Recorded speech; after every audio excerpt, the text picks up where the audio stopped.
3 wishes. Once upon a time, and be sure it was a long time ago, there lived a poor woodman in a great forest, and every day of his life he went out to fell timber. So one day he started out, and the good wife filled his wallet and slung his bottle on his back, that he might have meat and drink. In the forest he had marked out a huge old oak, which, thought he, would furnish many and many a good plank, and when he was come to it, he took his axe in his hand and swung it round his head as though he were minded to fell the tree at one stroke. But he hadn't given one blow, when what should he hear but the pitifullest entreaty? And there stood before him a fairy who prayed and beseeched him to spare the tree.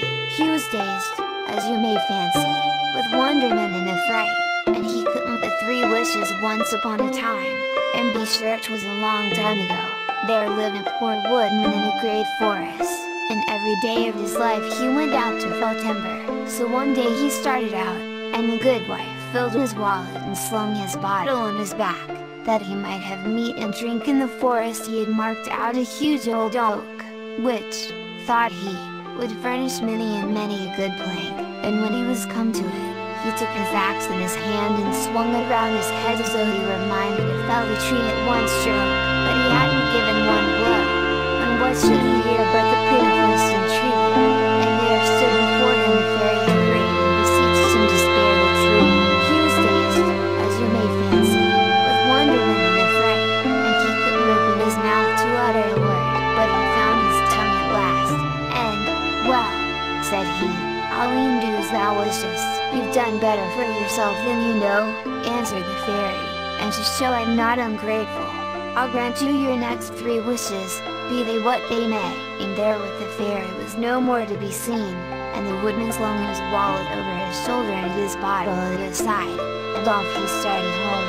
But the way was long, and the poor man was regularly dazed with the wonderful thing that had befallen him, and when he got home there was nothing in his noddle but the wish to sit down and rest. Maybe, too, 'twas a trick of the fairies, who could tell?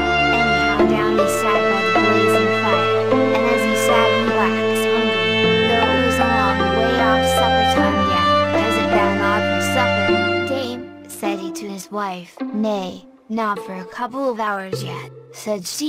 Ah, groaned the woodman, I wish I'd a good link of black pudding here before me. No sooner had he said the word, when clatter, clatter, rustle, rustle, what should come down the chimney but a link of the finest black pudding the heart of man could wish for. If the woodman stared, the good wife stared 3 times as much. What's all this? Says she. Then all the morning's work came back to the woodman, and he told his tale right out, from beginning to end, and as he told it the good wife glowered and glowered, and when he had made an end of it she burst out, Thou beest but a fool, Jan, thou beest but a fool, and I wish the pudding were at thy nose, I do indeed. And before you could say Jack Robinson, there the goodman sat and his nose was the longer for a noble link of black pudding. He gave her pull but it stuck, and she gave her pull but it stuck, and they both pulled till they had nigh pulled the nose off, but it stuck and stuck. What's to be done now? Said he.